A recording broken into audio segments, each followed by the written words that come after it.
Again, thank you all for coming. Sub-GHz wireless. A couple years ago, I was doing some work as a consultant, and I was approached by a power company saying, you know, we're deploying these smart meters, and we hear that you like to break things. We'd like them broken, and they paid a good amount of money to invest in a lot of things, including standards on how to do secure computing, and yeah, I know, boring, but it paid the bills, and they got me lots of gear, and they paid me to poke at it and have fun. So I figured the standards work was kind of the crap of the job, and I got a whole bunch out of it. One of the things that I ran into, in fact, that's one of the things that got Mr. Cutaway here and I to work together some. Who here went to his Eye of the Meter talk at Black Hat or DEFCON? Have you given it yet? Not yet. Not yet? How about at Black Hat? Anybody see that? Sweet. Very good. Saturday at noon. Oh, Saturday, what? Or Sunday at noon, excuse me. Yeah. Get your time machines, or if you don't have one, you do have time to build one if you head over to the hardware hacking workshop. But yeah, Sunday at noon, he's given the talk again here about using optical ports to break into meters. Today, hi. We'll talk more about the wireless side. One of the most annoying parts about attacking a power meter, or coming up with actually a plan of attack, because there was no such thing 3 years ago. The annoying thing was all the attacks that we could do, there really wasn't a tool that you could build on very easily and turn it into a network adapter to talk to power meters. And since the majority of what was interesting about power meters was over their wireless mesh networking, this was a pretty big gap. In fact, trying to scope gigs became a real problem, because how do you wrap in a ton of research into one engagement? Well, it turns out, power company that came to pay me was more than happy to invest in a great deal of that. Oh, you're going to do that? Okay. Getting screwed up here. And they they invested in me working with a team, growing us in sub-GHz radio. Why? Because like 1/10 of all power meters are running in over a gigahertz, and everybody else is running in typically 900 megahertz.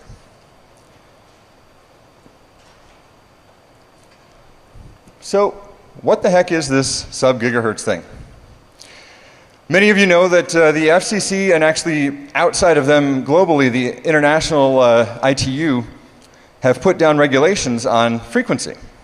This is so that your cell phone, for example, doesn't get cut out by somebody's hair dryer, and an overpowered CB doesn't tend to break into your television. They realize that broadcasting into the air is kind of a freedom, a rights, a liberties issue, right? I have the right to transmit, but rights have to end when they stomp on somebody else's rights, right? Unless they're mine, of course, because no, sorry, just kidding. So the FCC has regulated many of the frequency bands that we use in the United States, and probably will as we discover new bands and probably move into quarks and other really cool things that we don't know much about yet.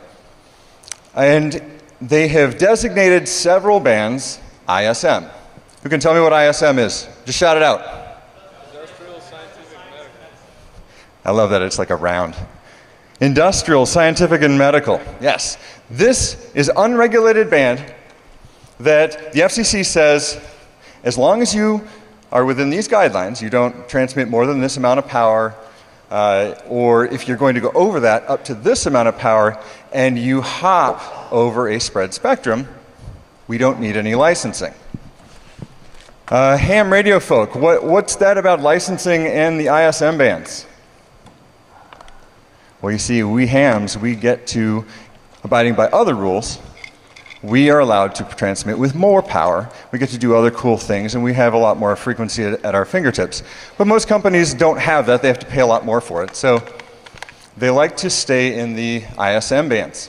Your original cordless telephone, for example, 900 megahertz.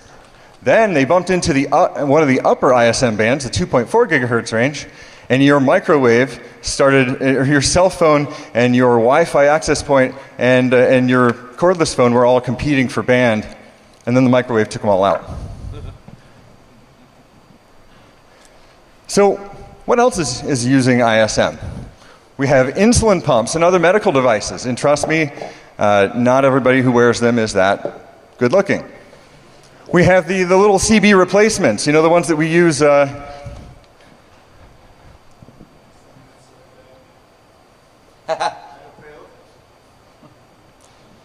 Thank you, my son. You may go in peace. Is this yours, though? Yes, that is mine.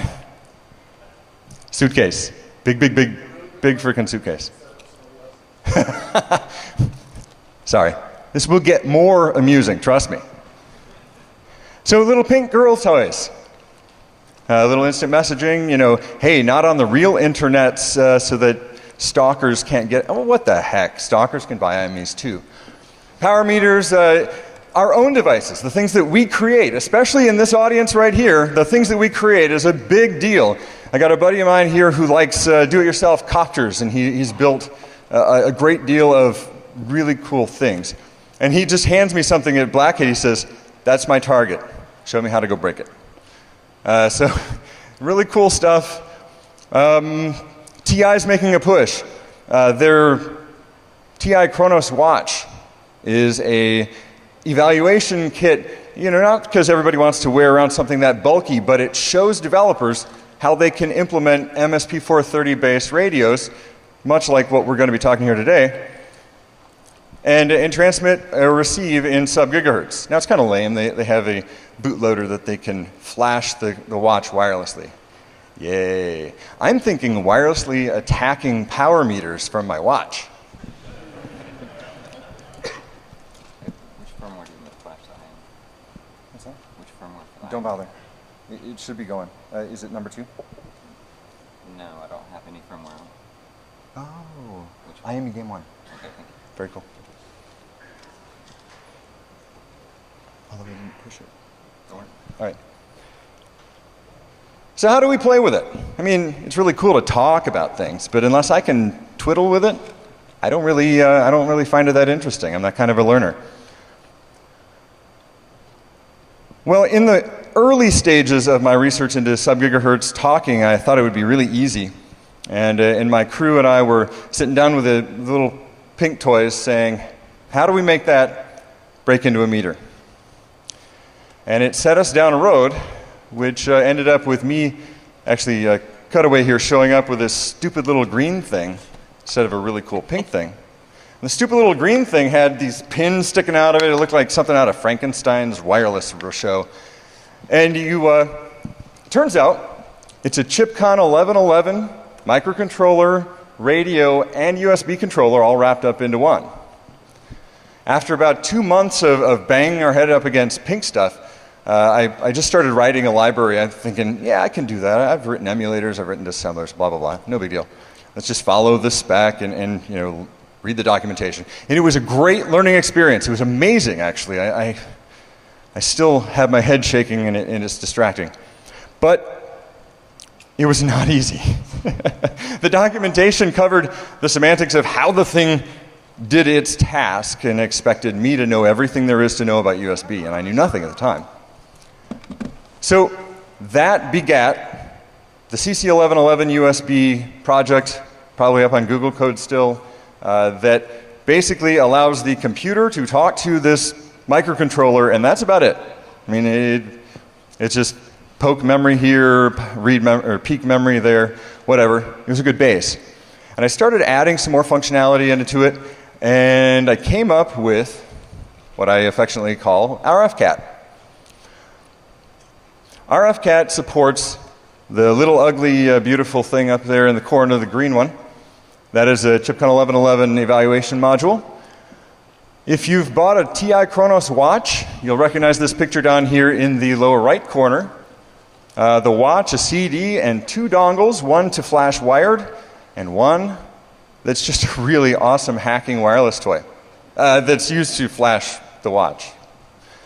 And then I still really have an affection for the pink girl toy. So we have invested a great deal of work into its firmware as well. You see the picture there. That is Mike Osman's Spectrum Analyzer firmware actually running. He's an amazing guy. And you'll notice also in the lower right-hand corner, a good FET. Travis Goodspeed, if you're here, ciao, awesome. There's some catches to sub-GHz wireless. It's not all fun and games.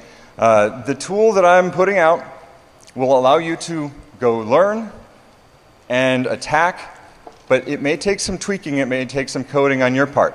Why? Because everybody thinks that their way is the best, and they've done about a bazillion different ways of sub-GHz wireless. It's very interesting with frequency hopping, spread spectrum, which we'll talk about in a few minutes. One thing to point out, just because we're in the sub-GHz range, the 900 megahertz range or whatnot, does not mean that we will be able to talk to everything. There are two different types of frequency hopping that I will get into later, and one is simply not compatible with RFCAT at this time. So why do you care? Why are you here and not walking out? Well, apparently, some people are here and not, no, just kidding.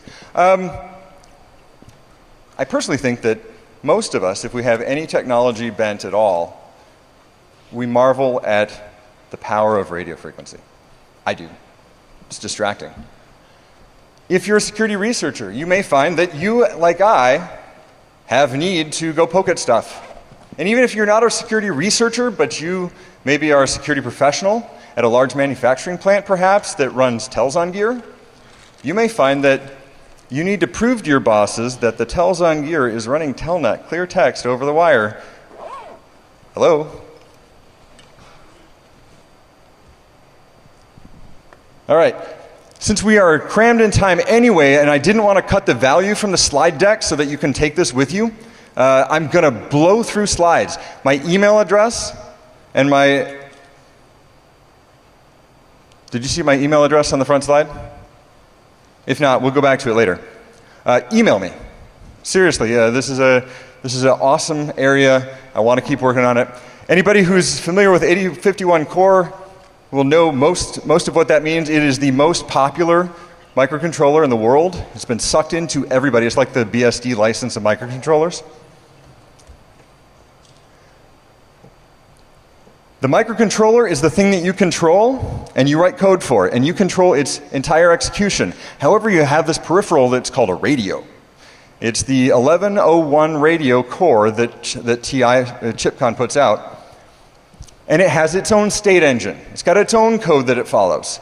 So you and your firmware have to tell it, go into TX mode, I want to transmit, and then wait for it to actually get there. Then you tell it to go to idle mode, and you have to wait. And at times, it has its own error modes that it will go into. So keep in mind, there are two different things going on within the RFCAT.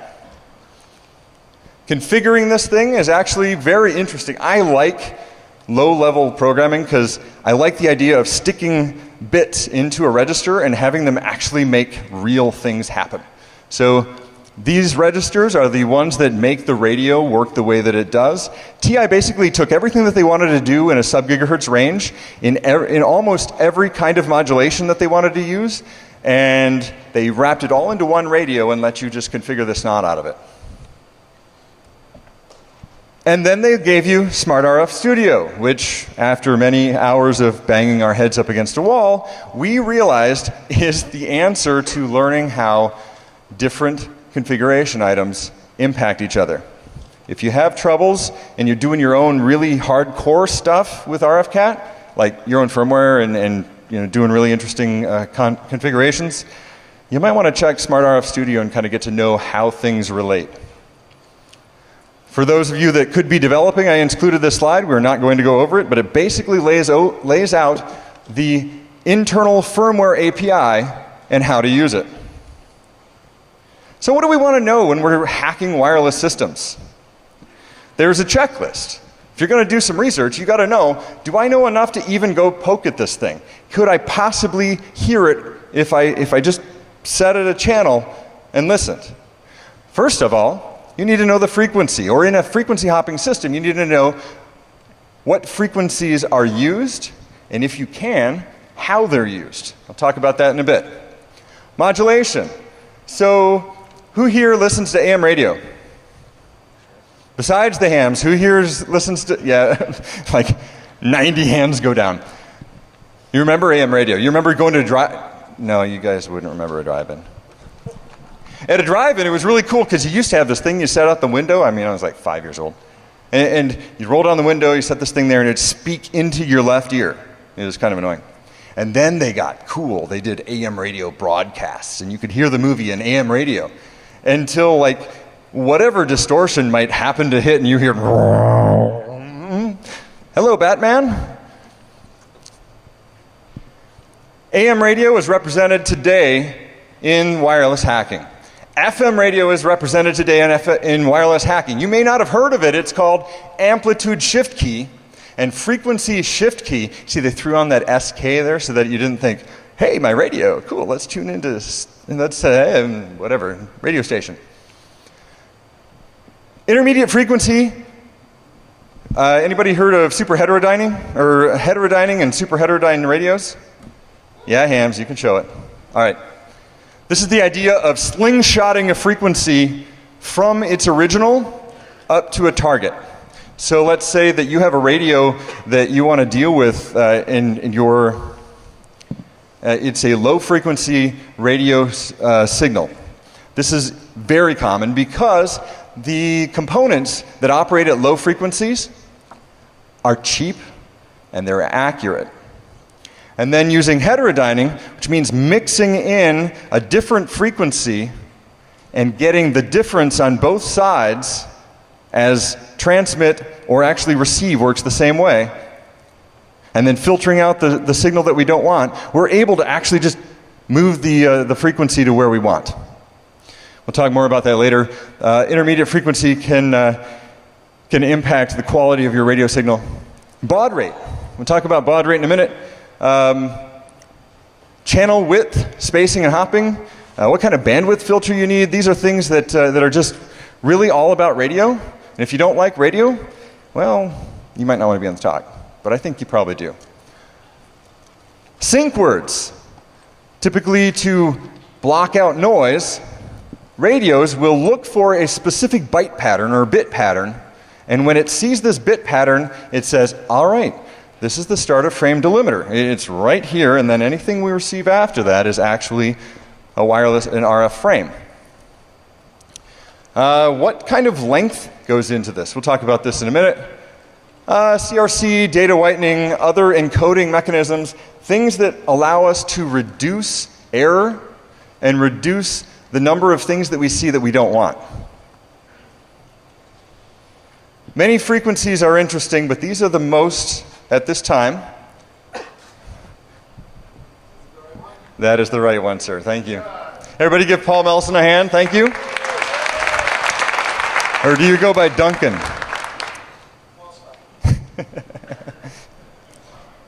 So 315 megahertz, very popular. You may have 315 megahertz stuff in your pocket right now. Most of you own American cars, I'm going to imagine, and they almost all come with remote keyless entry systems, and they almost all live at 315 megahertz. 433 megahertz, also actually a lot of European and other nations, they like to put their cars on 433. Medical devices like to live here too. 868, 900, 915 center, it's 902 to 928. They are just like everything. So I told you cordless phones, they cover parts of cell phones, and other industrial equipment, maybe even your power meters. 2.4 gigahertz. Yeah, you guys have never used that. And 5.8. Little example of modulations here. I cover the three main sections that the the ChipCon 1111 supports. FSK, remember, that's FM radio, only in a digital world. There's ASK, AM radio of the digital world. And MSK, a minimum shift key. It's something that allows for much higher bandwidth, or much higher speed. So look at the top picture, you'll see frequency shift key. You notice in the time domain, The waves are really fast and then they slow down, and they get really fast and they slow down. That is called a deviation from the frequency. And that deviation is used to figure out when you have bits, 0 or 1. Your ask, and also another well-known one that's used for everything, called ook. It's a special form of ask. So why don't you ask me a question? What's ook? What's ook? On-off keying. Yes. So amplitude shift key, as you can see in the picture, has high power fluctuations of waves, and then lower power, and then high power and lower power, which is why it's more susceptible to distortion, because the power tends to fluctuate anyway by, a passing wave of solar activity or whatever. On-off keying is basically, if there's wave, it's a 1 or a 0, and if it's not, then it's the opposite. Now, minimal shift key, if you look at this bottom thing, you'll notice that you really can't tell that there's any modulation going on, and that's because it is so fine that it actually is hard to tell. But if you count the loops, you'll actually see that it shifts by half of a hertz in that picture between the different sections. And GSM actually uses MSK. Intermediate frequency, we mix a local oscillator with our radio transmitter. And if we have for example here, power meter system has a 900 megahertz a sub-GHz radio, actually very similar to what I have. They're operating in the 900 megahertz range by spec. They operate the radio at 400 megahertz, and they've got a local oscillator they're mixing in at 1.3 gigahertz. Do the math. Plus or minus 400 megahertz from 1.3? Yell it out when you got it. 900 megahertz and 1.7. So they throw a filter so that 1.7 doesn't actually go anywhere, and they've got their 900 megahertz. Now, they said that this was for modularity and the ability to change. I think they were just being a pain.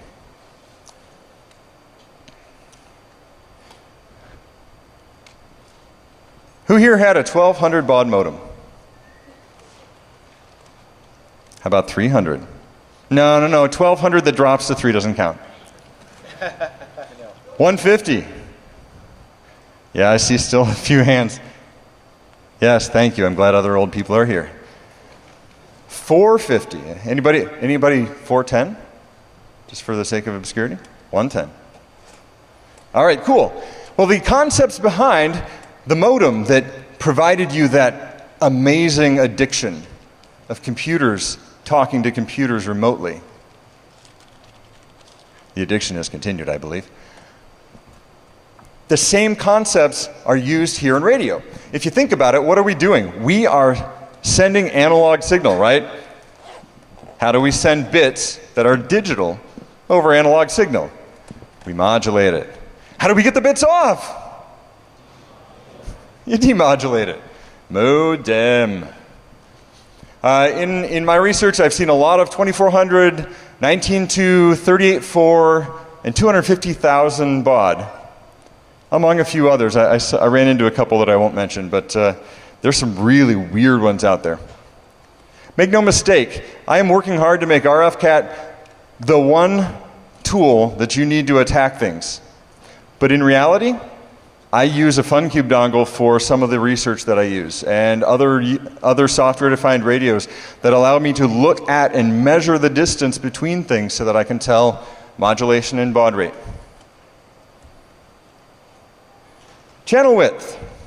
So, in a channel hopping system, let's just take, for example, a 902 to 928 channel hopping system. We break up the frequency range into different channels, and we give them specific amounts of space. A, because a strong signal is going to actually take up more than just that frequency that you're on. And B, because we need to know between different radios where the guy's going to go next. So your Wi-Fi hops over a set number of channels, and so does your Zigbee. In fact, Zigbee and Wi-Fi live in the same frequency range, at least for 2.4. They just have different channel sets, and the Zigbee spec, or was it 15.4? The 15.4 spec that Zigbee is based on actually chose their hopping pattern, or their hopping channel bandwidth, so that it would interfere as little as possible with Wi-Fi. A bandwidth filter. What's a filter do? Keep stuff we don't want to see from getting in, right? Anybody with young kids, you may have an internet filter. They typically don't work very well, but they can. What's the same here? We will always have noise. There's radio going on all around you, even that we didn't create as people. So we want to focus our radio receiver into just what we need to see what we want. If we open it up too far, we have too wide a bandwidth filter, we get too much noise, or a lot of noise anyway, and the higher layers of our programming have to deal with that. If we get too small, then we start clipping and we don't actually get the data as we want. We start getting bit errors.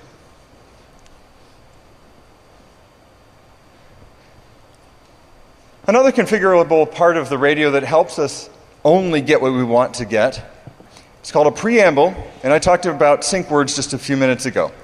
A preamble is defined as a logical bit 1 and a logical bit 0 in succession over and over and over and over and over and over again at a particular baud rate that your modem will understand.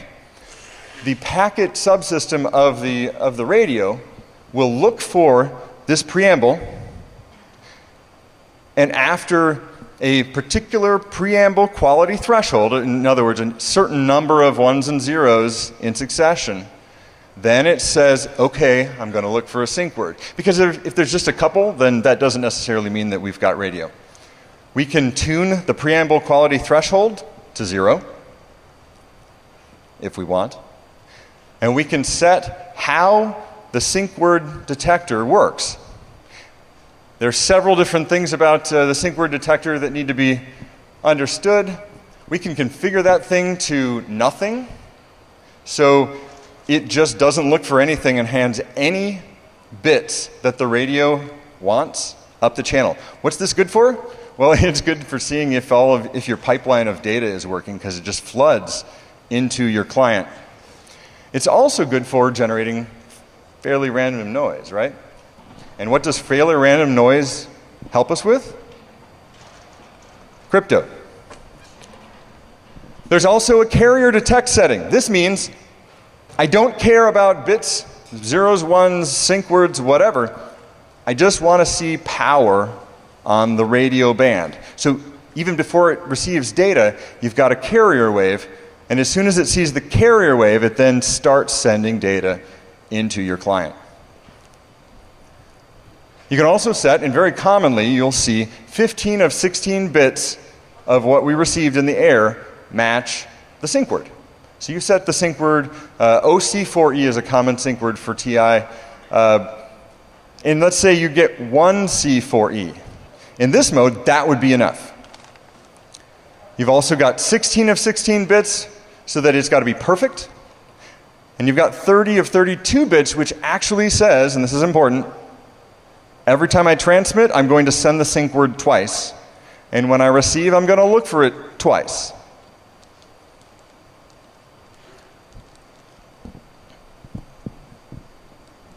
You'll notice at the bottom of these slides there are registers, and these are the registers that control these things. RFCat tries to shield as much of this as possible from you, but it's good to know. Every system does its own thing, right? At least in this space.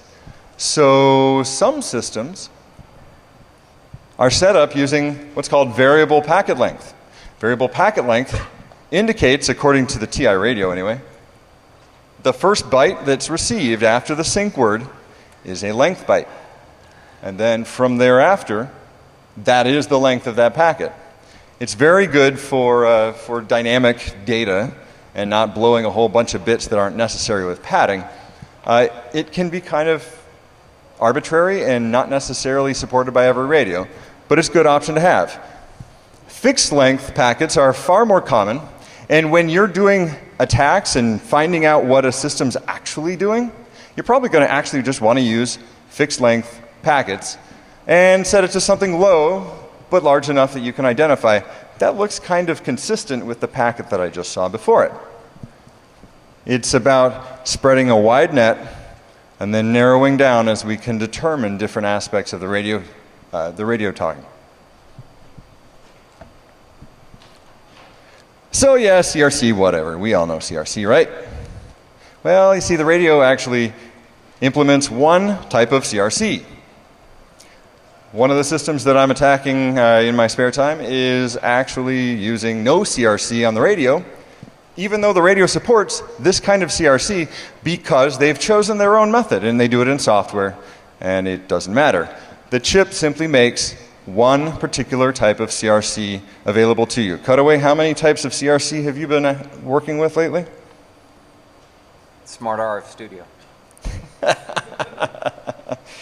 Now, we had a conversation a couple months ago, and he was working with a library that had like 16 different types of CRC with different bit sizes and iterations and starting points. Data whitening, otherwise known as the 9 bits of pain for us attackers. Why? Because you get a pseudo-random sequence that gets XOR'd with the actual data. Why? Security? No. Truth be told, the ideal bit pattern to go over radio is random bits, because a long set of 0 bits can introduce timing errors. So every radio, every computer that's owned, the clocks are all perfectly synced, right? And they all keep track of time at the exact same time. Heck no. There's interference, there's batteries that are dying, there's actually, did you know that on your PC, if you run it extra hard at 100% CPU, your clock will slow down? No, that is not a good way to push the hands of time back. So data whitening allows us to XOR with a pseudo-random pattern the data, which makes it pretty cool over the air and pretty easy to identify bit errors. But it makes it kind of a pain for us because we were hoping to see that C12 packet going across the air, and instead we got some garbage and have to dig in and do more reverse engineering. There are various encodings that also help with bit error rates. The Manchester encoding is actually a very powerful one that says that between any 2 bits, be they 1 or 0, there will be let me back up. In the time frame of any bit, there will be a transition. So if you have a 0, the transition will, follow each spec, and as you can tell, there are a couple different specs listed up there. In the top one, there's Manchester encoding according to, I should look at my own instead of yours. According to GE. And then there on the bottom, in the opposite fashion, who knows why, patents probably, the exact opposite, which is put out by some hack known as IEEE 802.3. The idea being, though, you've got a consistent transition that provides its own clock. And synchronization problems go away a lot easier with Manchester than any other. Forward error correction. There are a couple different types of this, but the idea is you take the raw data, you take parts of the data, and you do manipulation calculation on them and add bytes that at the other end, bits can be verified, and some bits, a certain number of bits can actually be recovered from. Very similar to what goes on in ECC for your memory and other things like that. The convolutional form of this is supported by the chip for RFCAT. I've seen some Reed-Solomon forward error correction, but I've seen that in firmware because it's not supported by a lot of chips. The chipcon 1111 also provides you a built-in ASIC AES encryption, AES 128. It's good enough for a low-power device. And I just kind of like looking at the AES crib sheet there. It makes so much sense. Wouldn't want that one during a test. 20 minutes. All right, thank you. I wanted to give you an example of what it looks like to look at TI documentation for a register. You'll notice this one is for modem configuration 2. And they've got several bits set off for each field. So the top one is the DC filter, and it turns off or on. Modulation is set in bits 4 through 6. And you simply OR the register with the bits you want in there, and it with the, and it with the ones that you didn't want. And you get a number that matches what you actually are after. I'll leave this to your enjoyment later. So how do we figure this out? Well, open public documentation is a great form to start your research. Reconnaissance of, for example, documentation of the device you're hacking. One of my very best friends is a diabetic, and it turns out his insulin device was the one that was hacked last year at Black Hat. Yay! And I picked up the document, and they include the frequency that the communication goes on at in the user documentation, because all diabetics need to know that they're operating at frequency. If you could find an open source implementation, this is another great way to go after like public specs. Maybe it's an IEEE spec, but you can just take the Linux source code and read through and then figure out how it works and implement it yourself. That's excellent stuff. Public but harder to find. There are links on here. They're on your CD. Bookmark them because they were a bitch to find. FCC is not discoverable through Google. Let me say that again. You can't find FCC filings of any real interest going through Google. You need to go to that website, transition.fcc.gov. In fact, I think it might have changed, but this points to it, so check it out tomorrow. It's no longer transition. Patents. Some of the most amazing frequency hopping systems that I have been reading about have been read about through patents, because everyone thinks that theirs is the best way. And even if they don't, who knows, sucky stuff has happened and gone public. Ethernet, for example, token ring was way better, theoretically. Ethernet was cheap and easy. Oh well, we know who won. I read a French patent on how to talk to 1 meter. It was in English. And I've found several other meter type patents there for your enjoyment. Reversing hardware, it gets a little bit more intense, and it's not as frequent that it's easy. Like finding a patent, it's either there or it's not. Hardware reversing, you stick in a lot of time and hope that it works out. If the radio is different than the microcontroller driving it, this is a good thing. Tap the lines, figure out what data is going back and forth, configuration or otherwise, and do your own analysis. Hopping pattern analysis. This is a long topic I won't be going into today. Trial and error. Well, for radio frequency parameters, trial and error is pretty good, actually. If you've got some insight into the spectrum, if you've got a good spectrum analyzer, for example, which I wrapped into RFCAT as of Saturday last. MAC layer. Understanding the MAC layer and the network layer of any device, if it's not TCP and Ethernet, you might have to do some digging, looking for, talking to the vendor, see what specs they fulfill. Everybody wants to say how standard they are, so hey, they might help. A little intro to FHSS. The FCC said if you want to transmit over a certain power, then you need to spread out your signal and only spend a certain fraction of time on any one given channel over a 20-second period. This has helped a lot of systems be more resilient to noise, and it's been a real fun one for RFCAT folk like myself. the humor behind RFCat is that it all got started while I was at Distributech a few years back. And I'm talking to a vendor just trying to see how they are feeling about their security stance, and they're like, our frequency hopping spread spectrum is too fast for hackers to hack. And he was trying to sell to me. He didn't even know who I was. Whatever. Oh my word. So this is how I got the passion and the fire under my butt to get to where this is.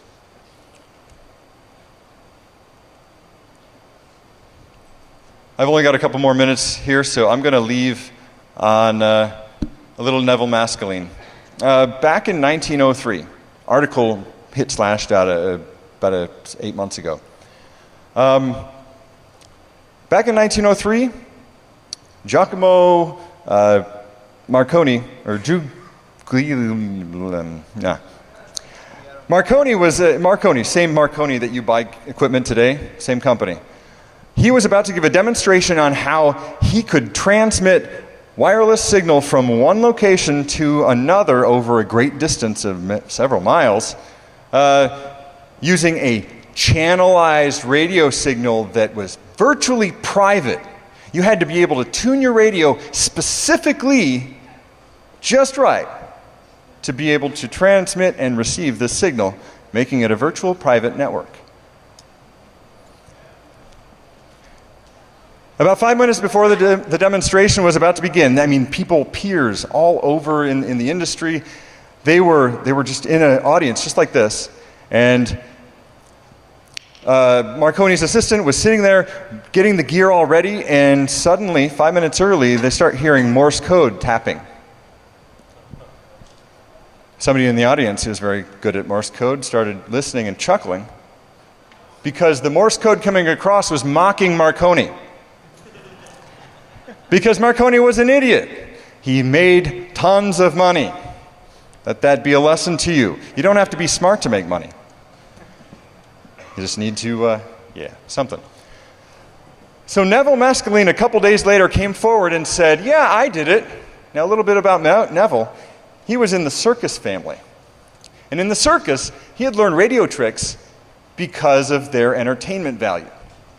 You get the tricks where you're able to wirelessly communicate to somebody on stage about who is what, or things of that nature. So he was one of the original hackers of wireless systems. So he said, yeah, sure, I did it. You're a fool. You don't have any virtual private network. I just broadcast a powerful signal and took over your current arrangement. And his response, epic. I will not demonstrate to any man who throws doubt upon the system. And on that note, I will leave you with this thought. It is our responsibility to validate the security of the systems that we rely upon. Your best friend may be the first death by medical device attack. Thank you.